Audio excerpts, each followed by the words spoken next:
श्रावण महिना सुरू झाला की भक्तांना वेळ लागतात ते महादेवाच्या उपासनेचे, श्रावणातील पवित्र सणांचे. श्रावण म्हटलं की डोळ्यासमोर येतात ते श्री महादेव, शिवलिंगावर होणारा अभिषेक, बेलपत्र आणि सोमवारचे व्रत.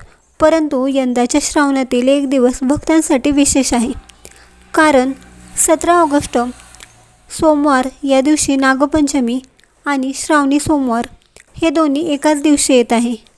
म्हणजेच या दिवशी भगवान शिवाची उपासना आणि नागदेवतेचे पूजन करण्याचा शुभ प्रसंग आहे.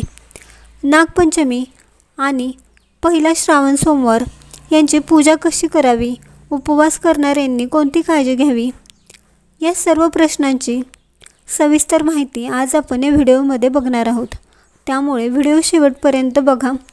जर तुम्हाला असेच धार्मिक व्हिडिओ आवडत असतील तर आपल्या नित्यभक्ती या चॅनेलला सबस्क्राईब करून बेल आयकॉन दाबा, म्हणजे नवीन व्हिडिओ आले तर तुम्हाला समजेल. नागपंचमी हा हिंदू धर्मातील महत्त्वाचा सण आहे. श्रावण शुक्ल पंचमीला नागपंचमीच्या दिवशी म्हणजे नागदेवतेचे पूजन केले जाते. नागाचा संबंध भगवान शिवाशी असल्यामुळे नागदेवतेचे पूजन शिवभक्तीसोबत जोडले गेले आहे. आज देखील ग्रामीण भागात आणि शेतकरी वर्गात नागपंचमीला विशेष महत्त्व आहे, कारण नाग हे शेतजमिनीतील उंदरांची संख्या नियंत्रित करण्यामध्ये नैसर्गिक भूमिका बजावतात. 2026मध्ये नागपंचमी 17 ऑगस्ट सोमवार रोजी आली आहे.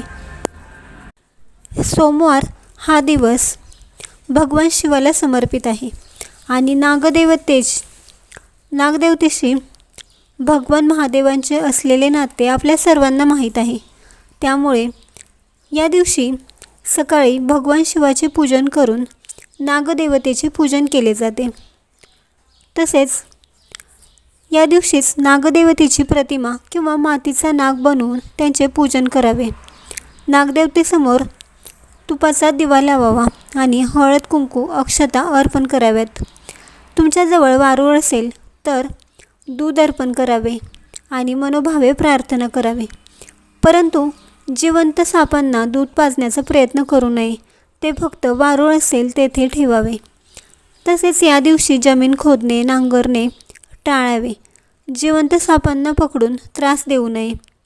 या सणाच्या नावाखाली कोणत्याही जिवंत प्राण्यांना त्रास देऊ नये.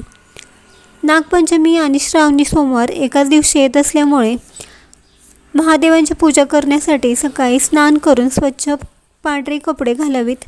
घरात किंवा मंदिरात तुपाचा दिवा लावावा आणि शिवलिंगावर स्वच्छ पाण्याने अभिषेक करावा. अभिषेक हा दुधाने, पंचामृताने देखील करता येतो, परंतु तुम्हाला ते शक्य नसेल तर तुम्ही फक्त पाण्याने देखील अभिषेक करू शकता. त्यानंतर शिवलिंगावर बेलपत्र, फुले आणि नैवेद्य अर्पण करावा. बेलपत्र हे ताजे आणि अखंड अर्पण करावेत. या दिवशी अनेक जण उपवास करतात. उपवास म्हणजे केवळ अन्न खाणे नाही, तर याचा अर्थ देवाजवळ राहणे असा होतो. तुमच्या आरोग्यासाठी तुम्ही फळे, दूध, उपवासाचे कोणतेही पदार्थ खाऊ शकता आणि दिवसभर उपवास करून तो संध्याकाळी सोडावा. तुम्हाला नागपंचमी आणि श्रावणी सोमवारची माहिती कशी वाटली हे कमेंट्स करून नक्की सांगा. व्हिडिओ आवडला असेल तर लाईक करा, शेअर करा आणि असेच धार्मिक व्हिडिओ बघण्यासाठी आपल्या नित्यभक्ती या चॅनेलला सबस्क्राईब करा.